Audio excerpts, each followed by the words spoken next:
மேடை கச்சேரியில ரொம்ப நேரம் நின்னா மூட்டு வலி பயங்கரமா இருக்கு. அந்த நேரத்துல என்ன காப்பாத்துற ஒரே ஒரு ஆயில் பச்சை இலை ஆர்த்தோ ஆயில் நான் யூஸ் பண்ணிட்டு இருக்கேன். நீங்க பச்சை இலை ஆர்த்தோ ஆயில். எல்லாருக்கும் வணக்கம். ஸோ ரொம்ப நன்றி. சாரி ஃபர்ஸ்ட் ஆஃப் ஆல் கொஞ்சம் டிலே ஆகிடுச்சு ஆரம்பிக்கிறதுக்கு. சாரி, ரொம்ப நன்றி ஃபர்ஸ்ட் ஆஃப் ஆல். இப்படி ஒரு அற்புதமான மனிதர்களை பார்க்குறதுக்கு வாய்ப்பு கொடுத்தேன். என்ன லேட்டுன்னு சொல்லு. இல்லை சாச்சா அவ்வளோ இல்லை. ஸோ ராஜேஷ் ப்ரோக்கு ரொம்ப நன்றி. ஏன்னா நான் இந்த கொரோனாக்கு அப்புறம் வந்து நான் நிறைய விஷயங்கள் பண்ணணும்னு நினச்சேன், இப்போ பண்ணிகிட்ருக்கேன். ஸோ அப்போ வந்து இப்போ நம்ம லாஸ்ட்டாக வந்து ஃப்ளட்டுக்கு வந்து என்னால் முடிஞ்ச அந்த காசெல்லாம் கொடுத்தேன். என்கிட்ட இருந்து ஒரு 5 லட்ச ரூபாய் நான் வந்து செலவு பண்ணேன். ஸோ அதை பார்த்துட்டு எங்கள் ஊர்லேயும் ஒரு பிரச்சனை இருக்குது, பண்ண முடியுமா அப்படின்னு சொல்லிட்டு உங்கள் ஊர்லேருந்து ராஜேஷ் அவர் வந்து கேட்டிருந்தார். அது இந்த ஊரோட ஊராட்சி மன்ற துணைத் தலைவர் கேட்டிருந்தார். அவரும் நண்பர் தான், அவரும் மீடியாவில் தான் இருக்கார்.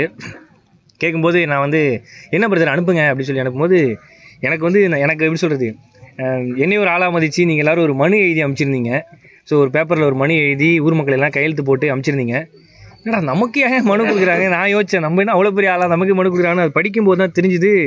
நான் சும்மா எடுத்து படித்தேன். அதில் படிக்க தான் என்ன அறியாமலே நிறைய விஷயங்கள் தோணுச்சு. நிறைய பேருக்கு வந்து கிட்னி ப்ராப்ளம் தான் வருது அப்படின்னு சொல்லி சொன்னாங்க.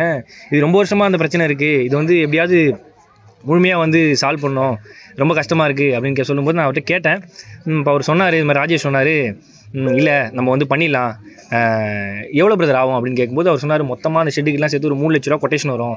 நாங்கள் நிறையா ட்ரை பண்ணி பார்த்தோம். ஃபஸ்ட்டு இந்த வேற ஒரு ப்ராசஸ் சொன்னார், ஒரு காயின்லாம் வச்சு ஒன்று பண்ணலாம் அப்படின்னு சொல்லி சொன்னார். அப்புறம் நிறைய பேர் சொன்னாங்க மக்கள்கிட்ட காசு வாங்கி ஒன்று பண்ணலாம், அது 5 ரூபா போட்டு தண்ணி பிடிக்கிற மாதிரி சொன்னாங்கன்னு சொல்லி சொன்னார்.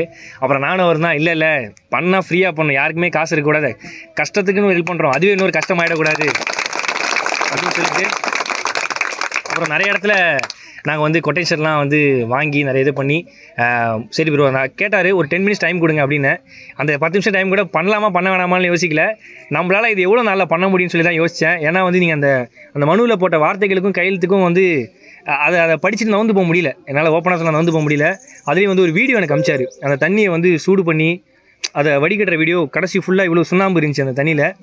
ஸோ நான் பார்த்தேன், இருந்துச்சு தானே சுண்ணாம்பு, அதான் நான் பார்த்தோன்னே எப்படி இவங்க அந்த தண்ணியை குடிக்கிறாங்க, சுண்ணாம்பு அடியில் நிற்கும், கரெக்டு. அந்த சுண்ணாம்பு பார்த்தோன்னே வந்து ஓகே இது வந்து எப்படியாவது வந்து நம்ம பண்ணிடலாம் அப்படின்னு சொல்லிட்டு அந்த 10 நிமிஷத்தில் நாங்கள் வந்து 10 நிமிஷத்தில் இல்லை 10 நாளே ரெடி பண்ணுன்னு சொல்லிட்டு நான் வந்து அவ்வளோ ப்ரெஷர் போட்டு நான் அவரை தொந்தரவு பண்ணிக்கினே இருப்பேன். அது தொந்தரவு பண்ணி எப்படியாவது ரெடி பண்ணுன்னு சொல்லிட்டு 10 நாளில் வந்து நான் வந்து அந்த காசெல்லாம் போய் பழையபடி இந்த மேடை நிகழ்ச்சிக்கெல்லாம் போய் சேர்த்து ஒரு வழியாக நம்ம ஊருக்கு வந்து இந்த ஒரு குடிநீர் சுத்திகரிப்பு வந்து கொடுத்தாச்சு. ஸோ ரொம்ப நன்றி. நீங்கள் உங்கள் எல்லாருக்கும் இது யூஸ்ஃபுல்லாக இருக்கா? கண்டிப்பாக. அதாவது கண்ணீர் வந்து இப்போ உடம்புல ஏதாவது பிரச்சனைனா வந்து தண்ணி தான் குடிப்போம். அந்த தண்ணியாலே ஒரு உடம்புல பிரச்சனை வரும்னு நினைக்கும் போது தான் ரொம்ப கஷ்டமாக இருந்துச்சு. இதுக்கப்புறம் உங்களுக்கு எது எப்படி சொல்கிறது, கிட்னி ப்ராப்ளம் எந்த ப்ராப்ளமே வராது, நீங்கள் ஹாப்பியாக இருக்கலாம், சந்தோஷமாக இருக்கலாம். கிட்னி ப்ராப்ளம் எந்த ப்ராப்ளமே வராது, நீங்கள் சந்தோஷமாக இருக்கலாம். ரொம்ப நன்றி. இப்படி ஒரு ஊருக்கு வந்து என்னால் முடிஞ்ச தொண்டை செய்ய வச்சதுக்கு ரொம்ப நன்றி. ஐயோ சாச்சா இல்லை அப்படிலாம் இல்லை, நான் இன்னும் சீக்கிரமே 5 நாள் 6 நாளே பண்ணியிருப்பேன். என்கிட்ட அப்போ காசு இல்லை, நான் நிகழ்ச்சிக்கெல்லாம் போய் அப்புறம் மழைக்கு அப்புறம் கொஞ்சம் காசு சேர்த்து தான் என்னால் பண்ண முடிஞ்சுது.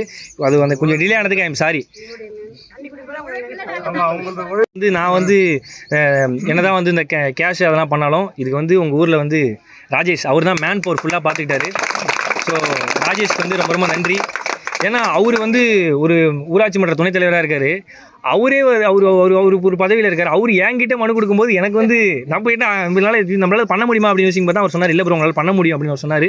ஸோ எனக்கு வந்து நான் தான் எப்படி சொல்கிறது, இது நான் 4 பேருக்கு செய்யும்போது அதை பார்க்கும்போது தான் பல பேர்கிட்ட என்னென்ன குறைகள் இருக்குன்னு சொல்லி நம்மளால் செய்ய முடியுது. ஸோ இதை பார்த்து யாராவது ஹெல்ப் கேட்டால் அவங்களுக்கும் பண்ணுன்னு தோணுது.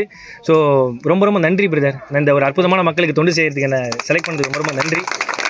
ஸோ கண்டிப்பாக இன்னும் பண்ணணும்னு நினைக்கிறேன். இது வந்து முடிவே கிடையாது, இன்னும் நிறையா பண்ணணும்னு நினைக்கிறேன். இது எனக்கு ஒரு மன திருப்தியாக இருக்குது. இன்னும் மக்களுக்கு நிறைய பண்ணணும்.